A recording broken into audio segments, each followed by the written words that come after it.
Ladies, gentlemen, and expeditioners of all ages, Expedition 33 is setting sail whether you are on it or not, and with this journey to the main continent to take on the Paintress and try to save the lives of everyone you've ever known, things can get tough. Enemies are punishing in this game, and the game only gets more complex as you progress through it. We've had early access to the game thanks to the people over at Sandfall Interactive for inviting us to do so, and with this I put a fair amount of time in combing specifically the beginning of the game, trying to work out the best general strats, the best advice that I can share with you, an actual early build concept to work towards it as a significant boost in power early on, synergizing different early available character power options, and then just a few more specific locations for items or useful objects that are hidden and optional, but genuinely useful, which I will be saving until the end to avoid spoilers for anyone who doesn't want them. Though nothing today will go over anything that isn't within the first few hours of gameplay in Expedition 33. Starting off with some more general tips then, upgrade your weapon as soon as you can. When you first gain access to playing each character, they will have a basic weapon, and it is way worse than the first equipable ones that you will find for them through gameplay afterwards. Getting these to begin with happens pretty simply and it happens early, but you want to make sure you equip them when you find them because they're not exactly straightforward what they are until you get used to the weapon naming system. And then furthermore, after a couple of hours of gameplay or so, you will meet a new NPC called the Curator. He will show up at your camp afterwards and you can interact with him to upgrade your weapons and equipment in general, and I highly recommend that you do so whenever you have the option, as the weapon upgrades are one of the biggest deciders of your damage, the actual weapon stats themselves. All weapons in this game have stat scaling that scales with your actual attributes on your character, sort of like the Soulsborne series and Elden Ring, meaning that each weapon scales with different sets of stats, increasing its damage, but the largest damage source is still the raw stats of the weapon itself, and then the scaling is very much secondary, at least early on in the game, which means focus on the number on the weapon, the actual attack number, rather than the scaling stats for this early section of Expedition 33, and your damage will go way up. Similarly, upgrade your Pictos, and more specifically I mean swap in all of the varying Pictos that you have to make sure that you unlock the Lumina ability. When you have a Pictos equipped, you gain all of its effects, which are a couple of different generic stat boosts, and then a more major effect. If you successfully complete 4 combat encounters with a Pictos equipped, you will unlock it as a Lumina ability. Lumina abilities let you equip the major passive from a Pictos, not any of the other bonus stats, only the main passive, even without having the Pictos in one of your Pictos slots. You can only have 3 Pictos equipped, but you can have unlimited Lumina abilities, which is why this really matters. Each Lumina ability has a point cost, and you can only equip them up to your maximum Lumina points on that character. As a default, you have 1 Lumina point per level that the character has, so it goes up naturally once per level. But there are also the color of Lumina items that you can find along the way, and these you can use again with the Curator NPC once you've unlocked them, and you can use these to increase the Lumina points of a given character by 1 per item consumed. This has no upper limit, which means technically speaking you can have like infinite Lumina points on one character. You could pour all of them into the same character and have a powerhouse who can equip literally every Lumina ability at the same time, or you could split them a bit more equally and evenly amongst your party for a more balanced experience, which I generally recommend. So upgrade your weapon, upgrade your Pictos into Lumina by alternating through the ones that you've unlocked in combat, and then equip your Luminas and make sure to upgrade your Lumina points once you have that system unlocked too. Next up is in relation to combat, learn the defensive actions as quickly as you can. There are 3 main defensive actions to worry about early on in Expedition 33, dodge, parry, and jump, but you won't have to worry about jump specifically for quite a while after starting. Essentially, these are options for how to handle each attack that comes at you. Dodge will evade some damage, but not necessarily all of it, unless you get a perfect dodge, which is a much smaller, tighter timing window of the same input. So if you dodge with perfect timing, you get a perfect dodge and ignore all damage. Parrying has the same timing window as a perfect dodge. It is exactly identical, but it doesn't have the fallback of the regular dodge frame surrounding it, so it's much riskier to parry than it is to dodge, but if you successfully parry every hit of an enemy's attack against you, you get a free counterattack at the end, which can do quite a lot of damage. Generally speaking, I find the best rule of thumb here is to look for dodges at least the first time that you see an enemy do an attack, and then move to parries once you've seen the timing, and once you have at least some level of comfort with trying to hit the timing on it.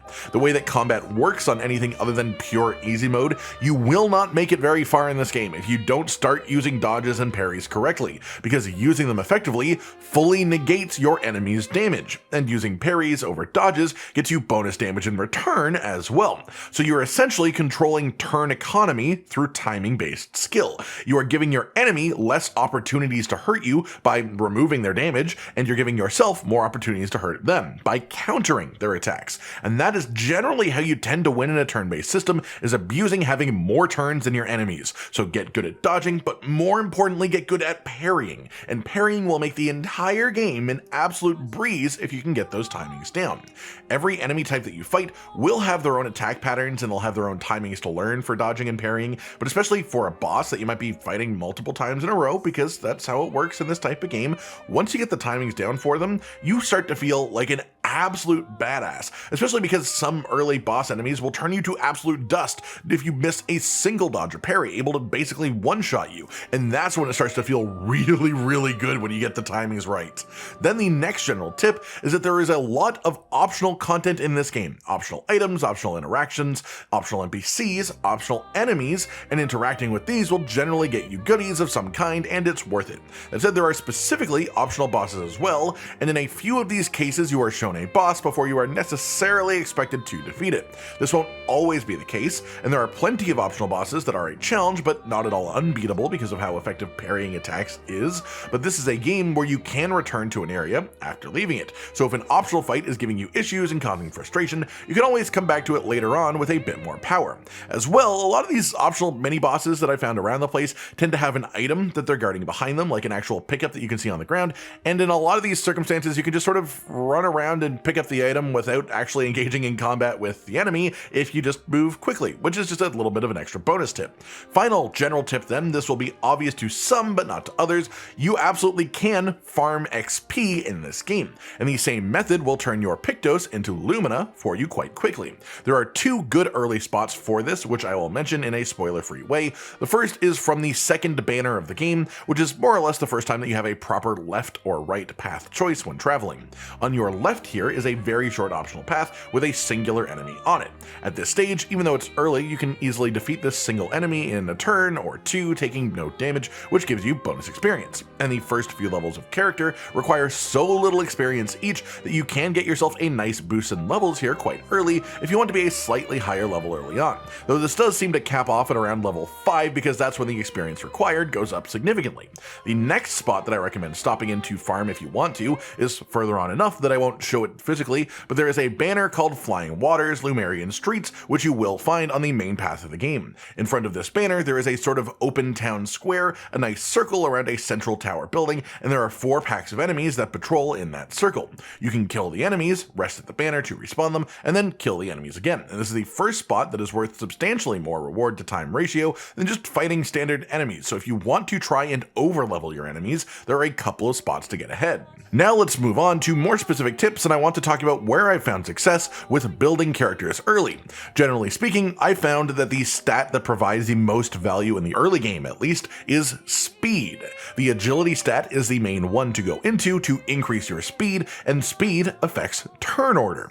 Invest enough into agility and your character will start to have twice as many turns as some of your other party members. It will start to have 2 turns for every one of your opponent's turns, and this can get very wacky very quickly, as few things mess with the balance of a turn-based game like creating extra turns or taking turns away. So I am a big believer in boosting the agility stat, or alternatively the luck stat, which also gives you an increase to speed, but mainly gives you a crit chance increase as well. My recommended early build will have a lot of crit chance, but crits are really good in this game. They are a 50% damage increase when they trigger, and there are plenty of skills that have bonus effects when you crit, such as lightning spells that just literally send out extra lightning bolts each time you get a crit, which is literally double damage, not 1.5. So the crits in that case are worth way more than they are with any other situation.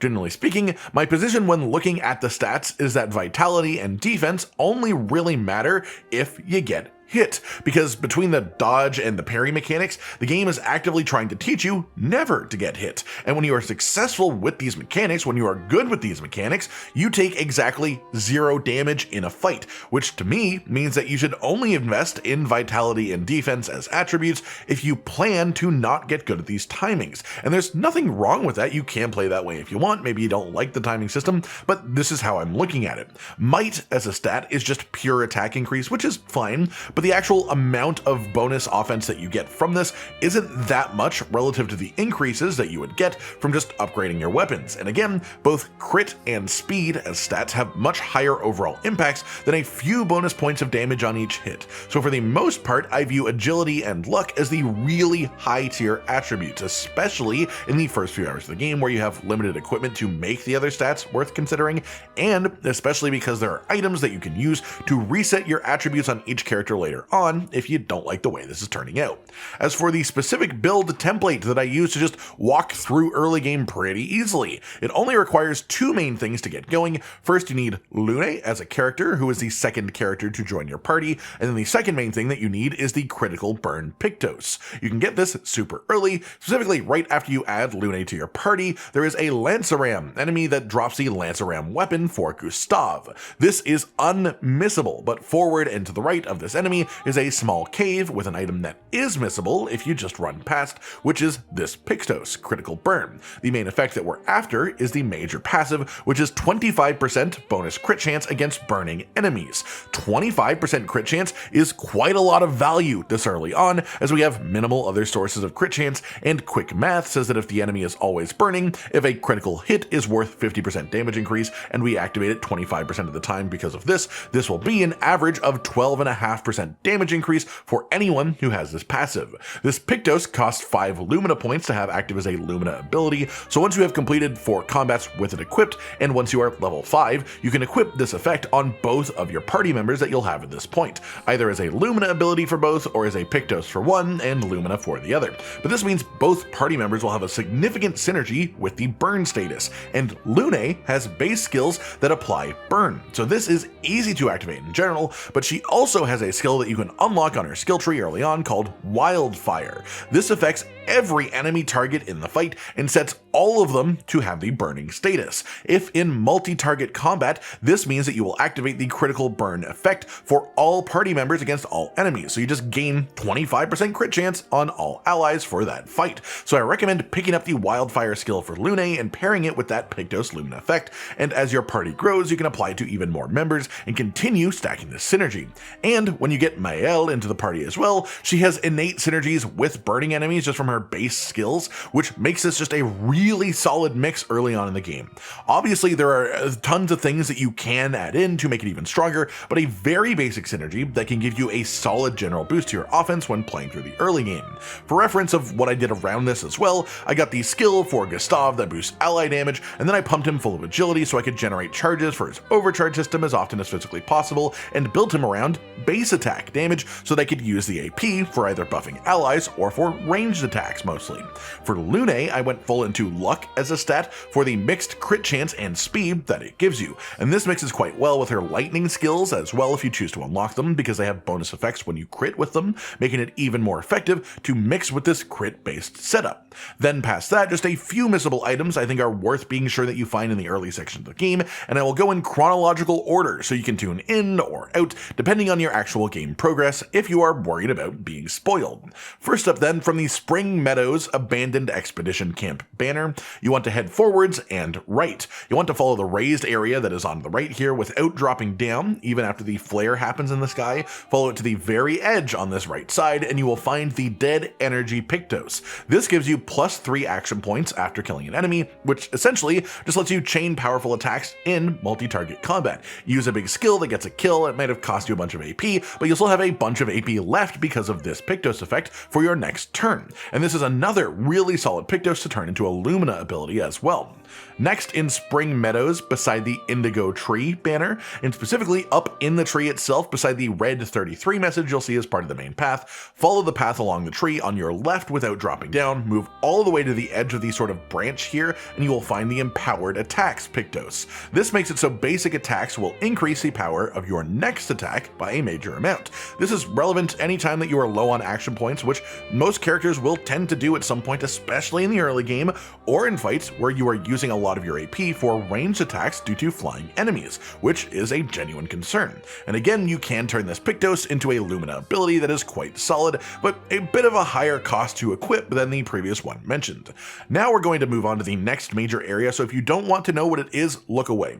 Otherwise, our next item is near the Flying Waters Noko's Hut banner. You'll find this right beside the manor, which is an unmissable location, and progressing forward from this banner's location, you'll find the destroyed ship of Expedition 68. The main path is to head through the ship and onwards, but if you instead were to head to the right into the sort of open area beside it, past some enemies, there would be a recoat up on the hill, which is a skill point reset item, and then you can head into the tube all the way at the edge of the hill to find a hidden area with this little baby Neveron guy. And usually these guys are holding mines as if they're balloons because they're little children or whatever, but this little guy has lost his explosive balloon, and our job is to get it back for him. In this cave, there is a relatively simple parkour path that you can follow it all the way through and up to the ledge that pokes back out of the cave, overlooking the area that you used to walk in here, and you will find the mine as a purple glowing item on the floor.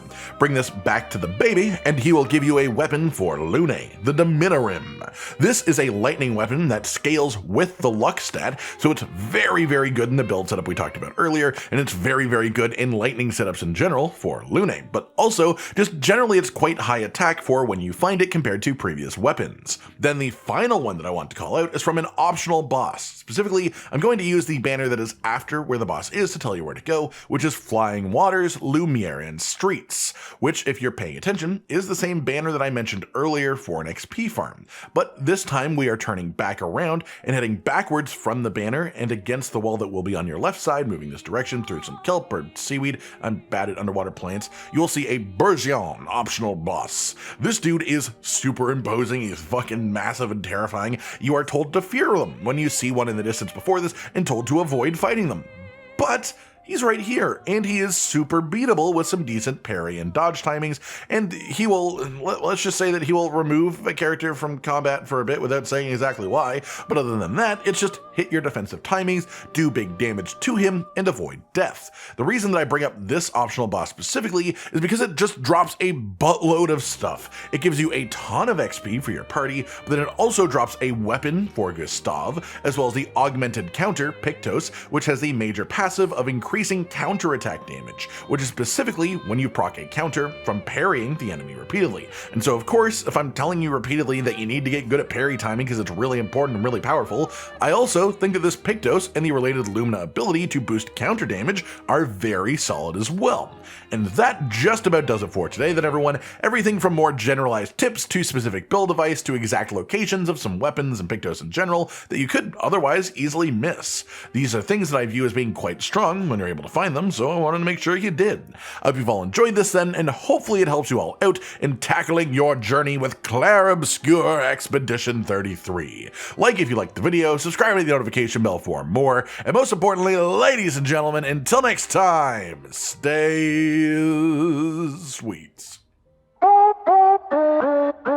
Josh, Cotton, and Hollow with the videos, dropping the humor like a hammer on your tippy toes, bringing entertainment on a daily arrangement to take our insanity and turn it into entertainment. Yes, I said entertainment twice, to reiterate that it is nice to look into your faces on a mostly daily basis when you let us in your homes to make the whole world a stage. Goodbye.